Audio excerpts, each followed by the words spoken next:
Coach Mathebula, thank you very much for your time. How are you feeling today?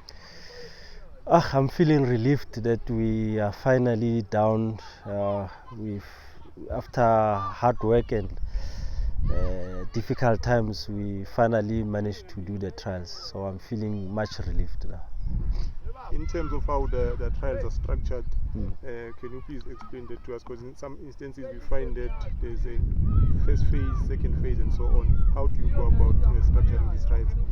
Okay, today we are just doing preliminary round, which is open to everyone, whether you can play football or not.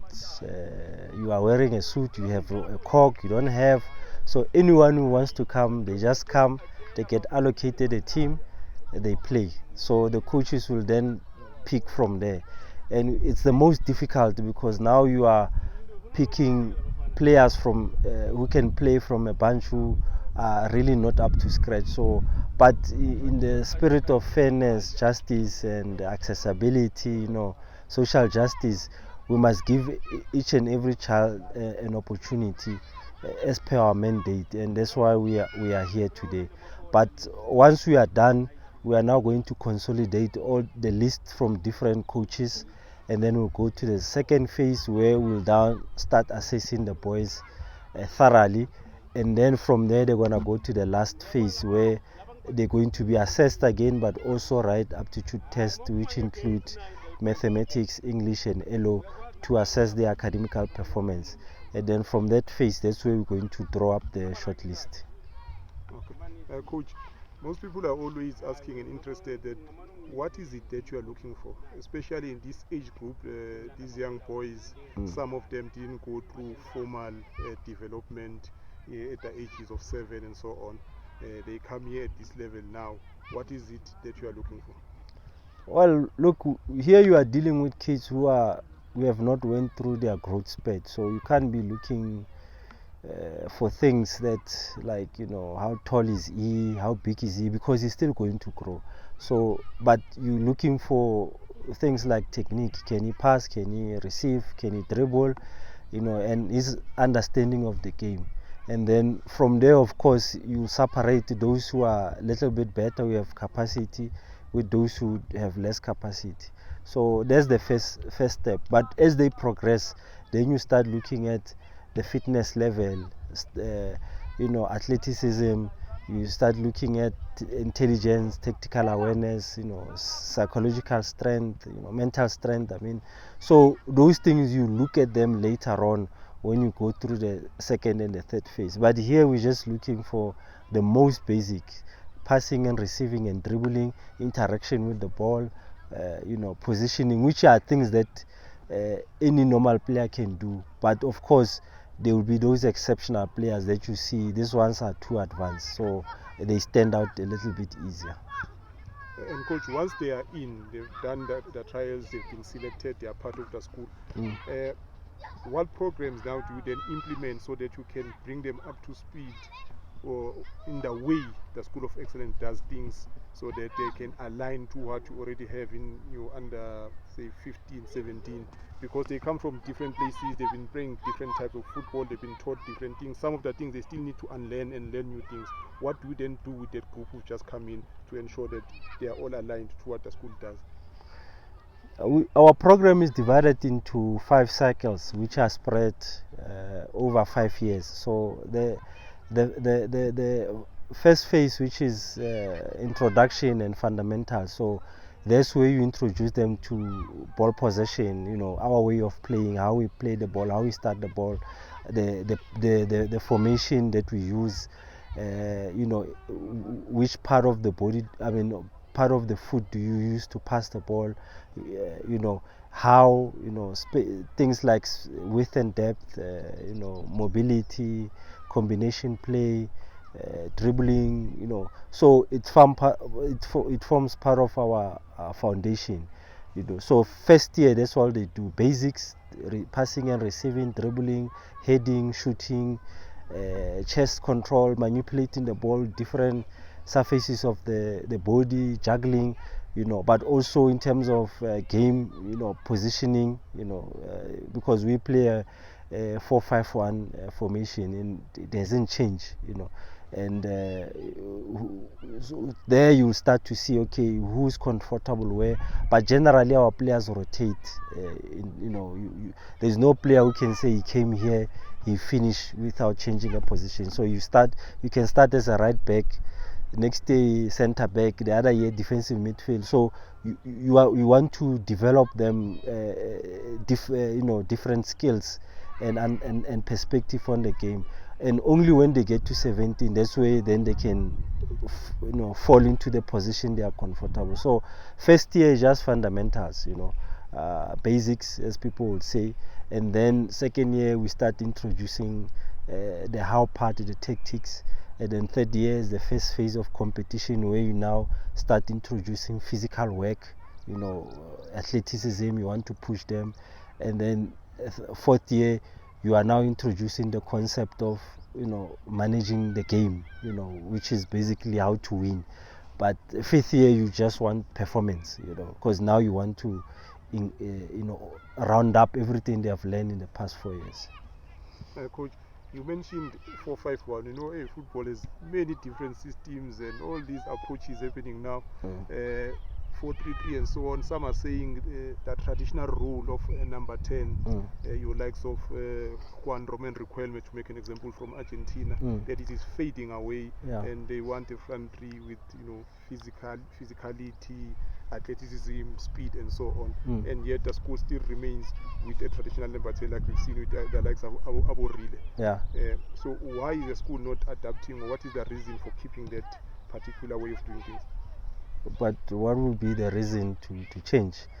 I can't change because Pep is doing this, then I must introduce it here. Then next time is Mourinho, next time is this one, is this Klopp, is what. No, we will change if the system doesn't work. But so far, people come here, they get walloped.